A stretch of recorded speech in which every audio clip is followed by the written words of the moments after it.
Hi சுட்டீஸ். இன்றைக்கி நம்ம ஒரு சின்ன விதையோட கதை தான் பார்க்க போகிறோம். கதைக்குள்ளே போகிறதுக்கு முன்னாடி சேனலை சப்ஸ்கிரைப் பண்ணி வச்சுக்கோங்க. அப்போ தான் நிறைய வீடியோ உங்களை சேரும். ஒரு நிலத்தில் ஒரு சின்ன விதை இருந்ததாம். அந்த விதை காற்றுல அலைஞ்சி திரிஞ்சிட்டு இருந்ததாம். அது ரொம்ப சோகமாக இருந்தது. ஏன்னா நம்ம இதிலோண்டு இருக்குமே, நம்ம எதுக்காச்சும் யூஸ் ஆகுவோமா அப்படின்னு அது ரொம்ப சோகமாக இருந்தது. கொஞ்ச நாளில் மழை வந்தது. அந்த விதைக்கு தேவையான ஊட்டச்சத்து கிடைச்சது. சூரியனோட வெளிச்சமும் கிடைச்சது. அதனால் அந்த விதை நல்லா வளர்ந்து ஒரு சின்ன செடியாக மாறுச்சு. நாளாக நாளாக அந்த செடிக்கு நல்ல ஊட்டச்சத்து கிடைச்சதுனால பெருசாச்சு. அப்போது அந்த பக்கம் வர்றவங்க என்ன நினச்சாங்கன்னா, இது என்னமோ ஒரு சாதாரண செடி தானே, இதை நம்ம பராமரிக்கணுமா அப்படின்னு எல்லாருமே நினச்சிட்டு இருந்தாங்க.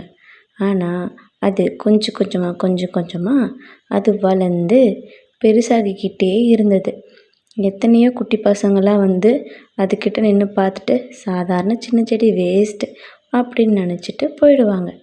ஆனால் அந்த சின்ன செடி பொறுமையாக கொஞ்சம் கொஞ்சமாக வளர்ந்து நல்லா ஸ்ட்ராங்காக ஒரு பெரிய மரமாக மாறுச்சு.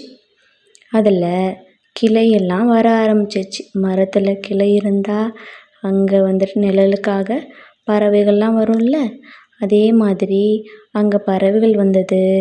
சின்ன பசங்க வந்தாங்க. அந்த இடத்த சுற்றி பார்க்குறதுக்கு கூட நிறைய டூரிஸ்டெல்லாம் வந்திருந்தாங்க. அப்போது அந்த இடமே சந்தோஷத்தால் நிறைஞ்சிருந்தது.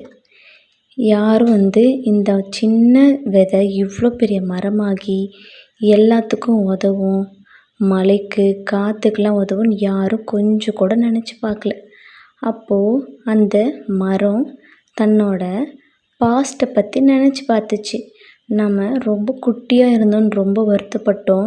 ஆனால் இன்றைக்கி நம்ம எவ்வளோ பெருசாக வளர்ந்து எல்லாத்துக்கும் நிழல் தரோம், ஒரு அடைக்கலம் தரோம், குட்டி குட்டி குருவி பறவைகளுக்கெல்லாம் வீடு தரோம் அப்படின்னு அதை நினச்சி அது பெருமைப்பட்டுச்சு.